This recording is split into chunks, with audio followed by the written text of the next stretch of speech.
Fala família genial, tudo bem com vocês? Espero que estejam todos bem. Nós vamos dar continuidade ao nosso conteúdo de física e nós vamos entrar na parte de geradores no capítulo de número 3.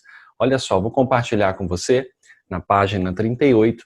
Nós entramos a partir de agora neste assunto, nessa demanda da física, que já vou colocar aí um parênteses. Não é tão cobrado, né, a ideia de geradores em questões do Enem. Eu, inclusive, vou fazer uma questão do Enem que eu localizei, mas no âmbito teórico, beleza? Mas vamos avançar para a ideia de geradores elétricos. Essa figura aqui já diz muita coisa para nós, né? Todo equipamento, ele precisa, né, de uma fonte enérgica, né, uma fonte de energia para o seu funcionamento. Então, o que é um gerador elétrico, turma? Há uma ideia, né, um pensamento de que o gerador é aquele que gera energia. Mas, na verdade, ele não gera, né? O que ele faz, na verdade, é sustentar o funcionamento das cargas, tá? Eu vou detalhar mais isso para vocês. Muito bem. Então, vejam esse esquema da energia, né, não elétrica, né, entrando dentro de um gerador. E aqui, sim, nós temos o funcionamento do gerador fazendo com que essa energia se torne a chamada energia elétrica, que dentro do âmbito de geradores seria a chamada energia útil, beleza?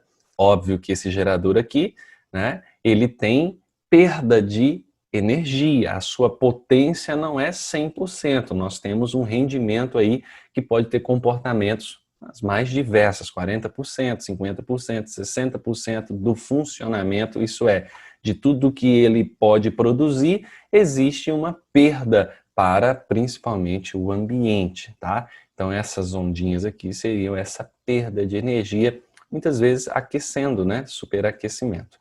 Tá? Ó, destaquem isso no material de vocês. É importante salientar que o gerador não gera energia, né? Carga elétrica. O que ele faz? Ele fornece já ao que está lá dentro uma espécie de sustento, tá? Então ele fornece a essa carga a energia elétrica. Então é a ideia de sustentação, de fazer com que o sistema continue funcionando, tá? Apesar do termo ser gerador. Beleza? Bom, duas informações importantes que nós temos para começar a trabalhar as equações, né? A força eletromotriz, representada pela letra grega epsilon, né? E a resistência interna. Então, o que é essa força eletromotriz? Essa força eletromotriz é o que a própria fórmula diz, a capacidade de uma energia elétrica, né, a ter o seu quociente, ter a sua razão, pela carga que está dentro daquele gerador. Então, existe uma carga potencial ali dentro, né? Então, a força eletromotriz é essa, a proporção, essa razão de transformar a energia elétrica, dada em Joule, né, para a carga, que é dada em Coulomb, e aí surge, então, a ideia de Volt, tá? Homenagem também a um físico, a força eletromotriz é dada na unidade de volt, ok?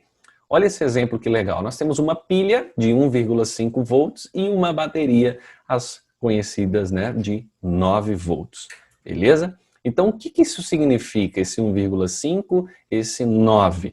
Esse 1,5 volts indica que cada carga elétrica, dada em Coulomb, certo? Um Coulomb, que atravessa 1,5 joule de energia, ele faz com que esse 1 Coulomb seja sustentado por 1,5 joule, fazendo com que a energia elétrica tenha um comportamento para o qual ela deveria ter, certo? Já a bateria, a gente consegue converter 9 joules a cada 1 Coulomb. Então, ela tem muito mais força eletromotriz, tá? Essa ideia de movimento motriz, enérgico, né? Eletromotriz, beleza? Ok, nós temos aqui a chamada equação, né, de um gerador. A representação gráfica é muito comum assim, ter um resistor logo ao lado do epsilon aqui da força eletromotriz. A representação de gerador é essa, tá? temos uma barra maior, muitas vezes, além de ser maior, ela é representada também mais grossa, mais pintada, e tem uma fininha, pequenininha. Então, o movimento, olha o sentido da corrente, polo positivo. Então, grave isso, o movimento é sempre partindo da barra maior, beleza? Do polo positivo. A equação de um gerador fica sendo a sua energia útil, tá? É uma subtração, uma diferença da energia total menos a dissipada. Ou seja, tudo que ele entregou menos o que ele perdeu é exatamente a quantidade de energia útil, tá? Esse útil não é de necessário, mas de utilizada de fato, beleza? Então, vale lembrar que a potência representa a quantidade de energia por unidade de tempo, beleza? Então, essa ideia do E sobre o ΔT é exatamente a ideia que nós podemos trabalhar dentro do gerador, beleza? Tome cuidado que alguns exercícios chamam potência útil de potência fornecida. É a mesma coisa, eu quero que você se atenha a essas duas relações em especial, tá? Além dessa aqui, da equação que está nessa página, a equação, página seguinte, do gerador real, beleza? Óbvio que o gerador ideal seria aquele que a mesma tensão que ele recebe, ele transformasse em força eletromotriz, mas não existe, tá? Não existe sistema plenamente 100% perfeito e fechado. Então existe aqui, ó, um menos. O que é esse menos? A resistência vezes a intensidade, beleza? Então, além disso, voltando aqui para a página 39, a potência total é dada pela força eletromotriz vezes a intensidade. E a potência perdida, dissipada, nós vamos usar isso aqui demais agora nos exercícios, é a resistência vezes a intensidade ao quadrado. Tranquilo? Então, essas relações são importantes. A do gerador real, a da potência total, da potência dissipada. Essas três são cruciais para nós inicialmente, tá? Fique atento que o rendimento aqui, ó, no nosso tópico 5, o rendimento, né, de um gerador clássico, né, representado pela letra grega eta, né, que é o nosso Nzinho. Então, nós sabemos que a potência útil dividida pela potência de fato utilizada, né, perdão, a potência de intensidade, beleza? Ela é essa razão e no final nós sabemos que temos que passar aquele número decimal, exemplo, 0,48, tem que multiplicar por 100, 0,48, então seriam exatamente 48%, tá? Beleza? Bom, mais uma informação para você, clássico exemplo de um gerador é a pilha, né? Nós temos o movimento aqui pelo polo positivo, se essa chave estiver fechada, né? Então, o gerador, que é a pilha, faz com que esses elétrons se movimentem. Quando eu desligo, né, a chave, seria a ideia do que acontece aqui, ó. Quando eu apago a minha luz, tem um comportamento diferente, certo? Então, a ideia da pilha é um gerador, tá? Quando conectados os polos, isso é, quando você põe a pilha lá no relógio, quando você encaixa nas molinhas do controle, então o sistema de gerador começa a funcionar. Quando você remove, ele encerra esse circuito, tá? Então, o circuito elétrico pode ser simples, desse jeito que está aqui. De novo, o gerador, representado por eletromotriz, acompanhado de um resistor, e aí nós podemos ter diversos outros resistores no sistema, seja ele simples ou seja ele em paralelo, beleza? Tomem cuidado com isso. Essas relações nós quase não utilizamos, por isso, para não delongar muito, eu vou avançar com você para a ideia de circuito gerador e resistores, né? Então, pela lei, né, de Ohm-Poulet, nós podemos perceber essas relações, onde nós temos aqui uma sequência de resistores, né, acompanhada de um gerador. E a associação desses resistores pode ser em série, quando só tem um caminho a ser percorrido, tá? Por exemplo, aqui, ó, ela sai, barrinha maior para cima, então parte para o A. Primeiro resistor R1 está conectado em série com o segundo resistor R2. Quando chega nesse nó, nesse T, nesse polo, nós chamamos de nó, né? ele vai poder escolher o caminho para o R6 ou para o R3. Então aqui nós temos já uma ligação em paralelo, certo? Então nós temos que fazer a associação em paralelo nesse trecho e transformar todos eles num único resistor. Eu vou fazer nos exercícios com vocês essas ideias de associação paralelo ou associação em série. Beleza? A série é muito mais simples, paralelo exige um cálculo preparando para isso. Beleza? Pessoal, eu quero reforçar com vocês a ideia das pilhas, tá? Que de modo matemático, quando eu conecto uma pilha na outra aqui, polo positivo no negativo e assim sucessivamente, o que nós estamos fazendo é um acumulado de quê? Tensão 1, mais tensão 2, mais tensão 3, mais tensão 4. Então, se uma pilha dessa medir 2 volts na sua capacidade, na sua tensão, se eu tenho 4 pilhas aqui, 2 mais 2 mais 2 mais 2, eu totalizo uma associação em série, né? As pilhas estão somadas dando 8 volts, né, de tensão, né? Estou supondo que cada uma tem um valor de 2 volts, tá certo? Então, nós temos que ter a prática e o manejo, né, para calcular toda essa ideia de gerador. Assim como eu associo resistor, eu posso associar geradores sem nenhum problema. Eu vou trabalhar da mesma forma, olha só, como eu falei, associação, colocando eles em série, conectados. Assim como eu trabalho com resistores, eu vou trabalhar com geradores também. Tá joia? O que mais que nós temos aqui? Associação mista. Como vocês já sabem, é a mistura. Tanto em série, misturado com paralelo, dentro de um mesmo sistema. Tá certo? Ó, a partir de agora, eu vou com um módulo de exercícios com vocês, tá? Muito bem, gente. Então, aqui, a partir da página 52, tá? Nós vamos trabalhar os módulos de exercício aqui, de geradores elétricos, tá? O módulo 5 e o módulo 6.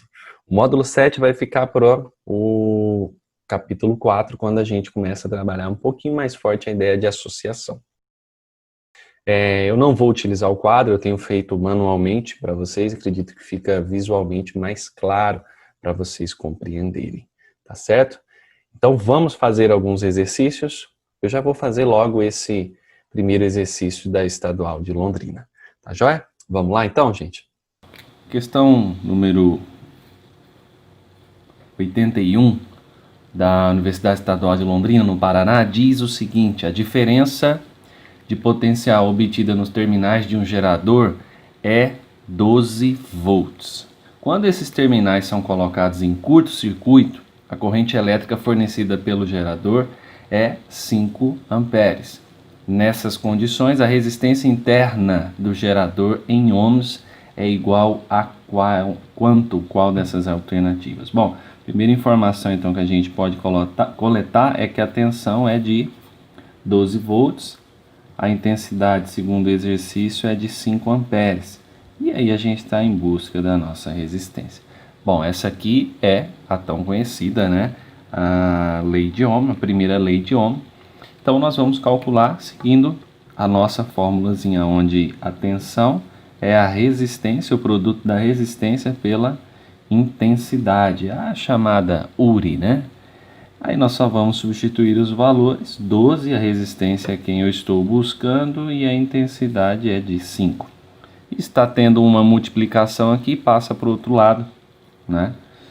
Dividindo, então vai ser 12 dividido por 5, aproximadamente 2,4 ohms. E aí nós estamos falando de letra A. É isso?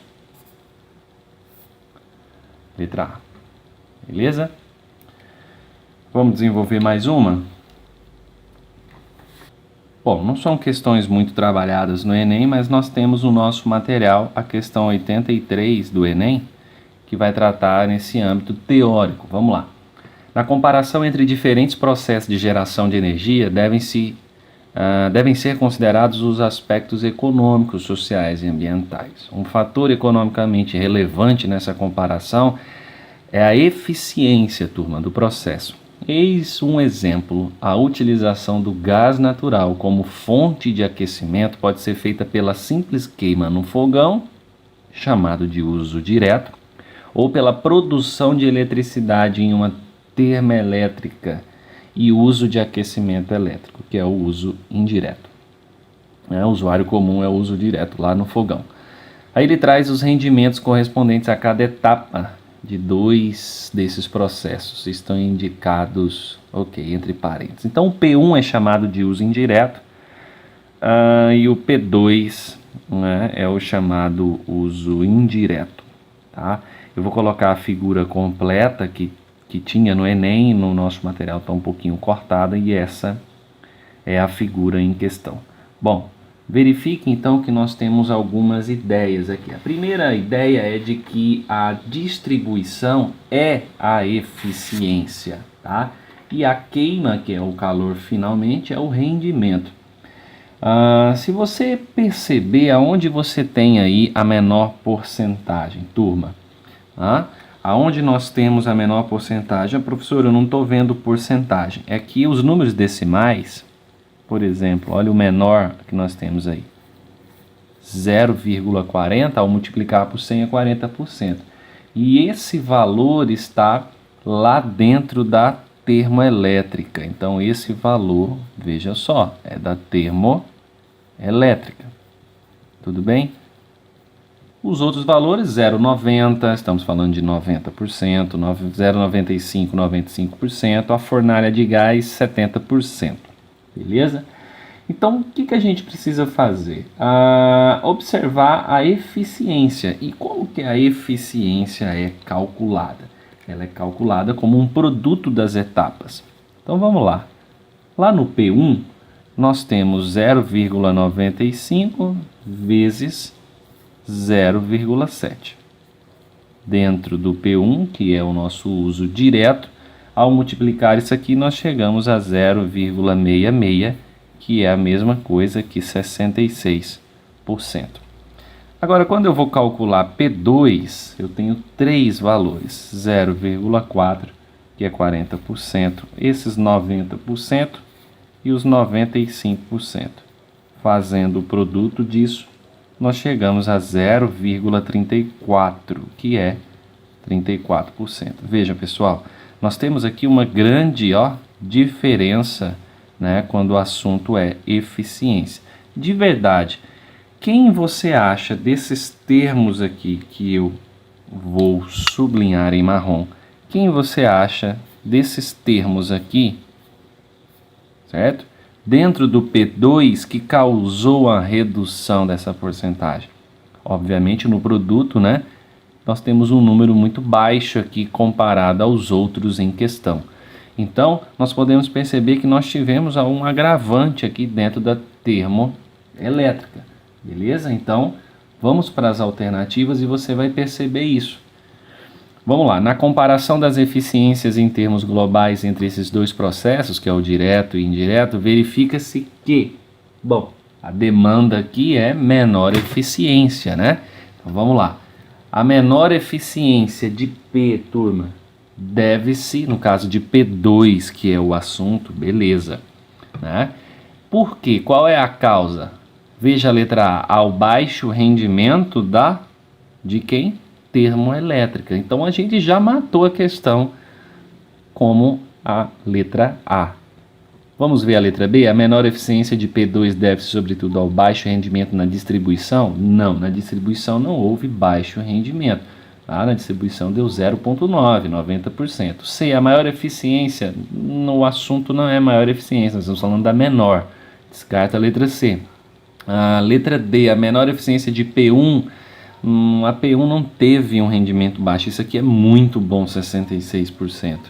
E ainda a letra E vai falar da P1 novamente como menor eficiência. Os valores lá não são pequenos, 0,95 e 0,7 são valores muito bons, tá?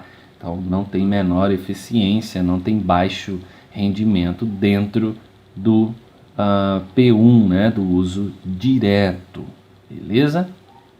Vamos desenvolver mais uma questão, a questão número 97 do material de vocês, lá na página 54. Muito bem, a questão 97 é uma questão da Federal Fluminense, no Rio de Janeiro. Diz que um estudante montou o circuito da figura com 3 lâmpadas idênticas, e ele nomeou de A, B e C. E ainda conectou uma bateria, que olha o símbolo aí de um gerador, ela é desta forma, tá? Com o movimento partindo da barrinha mais grossa, nesse caso aí para a esquerda, né? É um gerador, a pilha de 12 volts. E diz que as lâmpadas têm resistência de 100 ohms. Letra A pede calcule a corrente elétrica que atravessa cada uma das lâmpadas, e a letra B apenas as potências dissipadas na lâmpada A e B. Bem, pessoal, então vamos para as informações. A primeira que nós sabemos é que a resistência de cada lâmpada, segundo o enunciado, é de 100 ohms, beleza? E a tensão, pela figura que está muito clara ali para a gente, é 12 volts, joia? Então vamos lá, vamos desenvolver a letra A.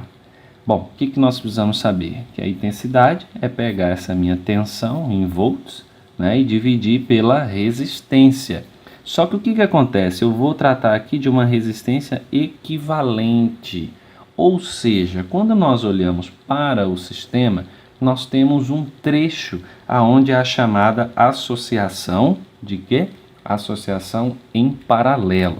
Veja, você tem num dado momento uma lâmpada A, né? E ela vem e abre para B e para C.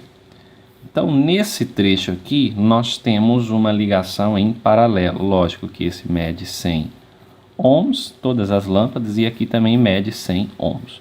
Na associação de resistores, nós pegamos esse trecho que eu vou circular aqui em verde, que é o B e o C, e nós resolvemos ele, né, por meio da associação de resistores. Ou seja, eu tenho que transformar ele aí num único, né? Transformar ele em um só para poder operar com esse outro, que vinha também sozinho, chamado em série. Quando tem abertos, né, dividindo, nós temos os paralelos. Nós temos um macete mais rápido, que é fazer em cima uma multiplicação e embaixo uma adição dos valores dos dois. R1, R2, R1, R2, tá? Então, a resistência equivalente em cima vai dar 10.000 e embaixo 200. Vamos cortar um zero, 100 dividido por 2, legal. Então, nós temos um comportamento aqui de 50 ohms, joia? Só que esse 50 ohms, ele vai somar com esses 100 ohms. Então, essa resistência equivalente, que nós poderíamos dizer que é a chamada total, é 100 mais 50. Logo, 150 ohms. E isso sim eu vou usar, né, na minha operação que eu vinha fazendo aqui anteriormente. Vamos continuar então. A minha intensidade, lembrando que é no A, né, no Azinho. Vamos lá. A resistência no Azinho, então, vai ser 12 dividido por, que a gente acabou de calcular, 150.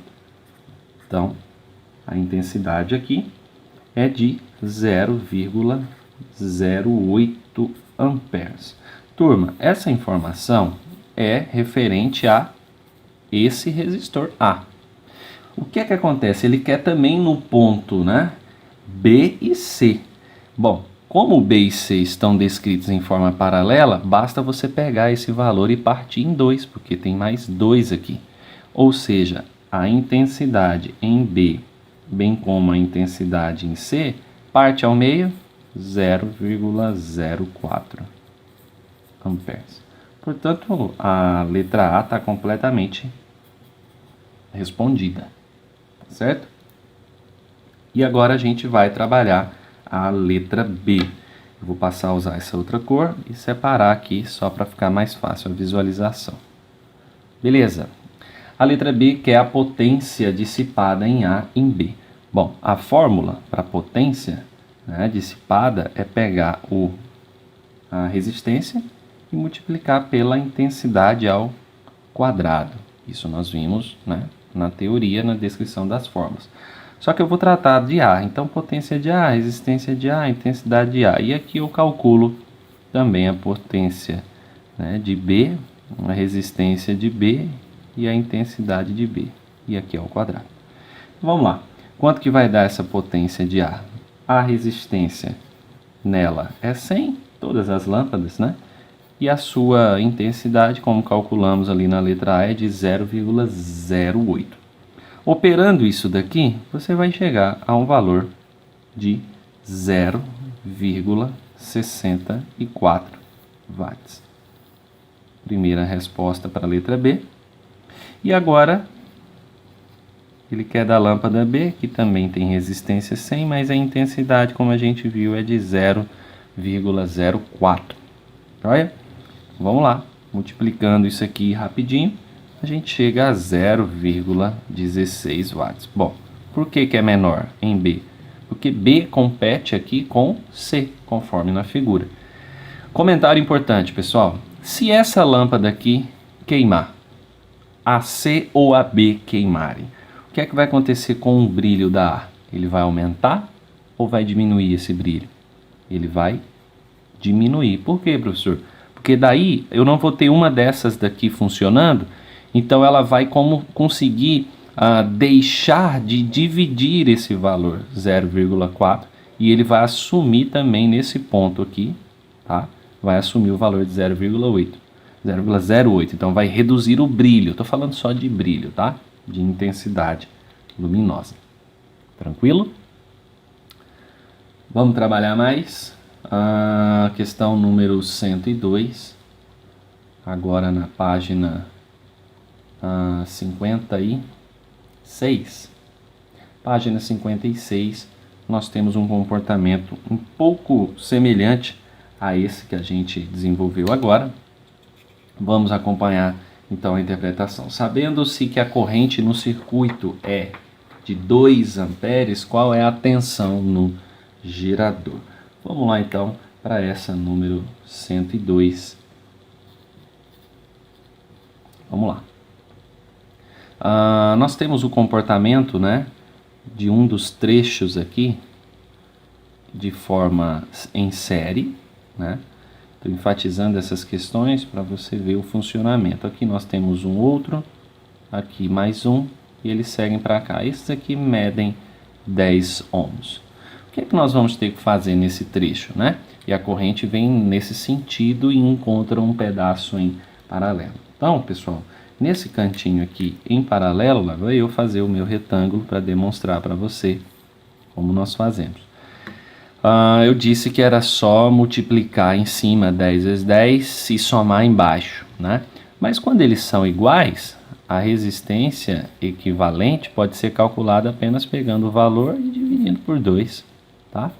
Então é 5 ohms, fica até mais fácil e mais rápido, somente se forem iguais. Professor, se tivessem 3, isso é 10 dividido por 3. Se tivesse 5, 10 dividido por 5. Beleza? Então, agora a resistência equivalente total precisa ser considerada o anterior, 20 com o novo que você achou que é 5. Logo, esse valor é de 25 ohms.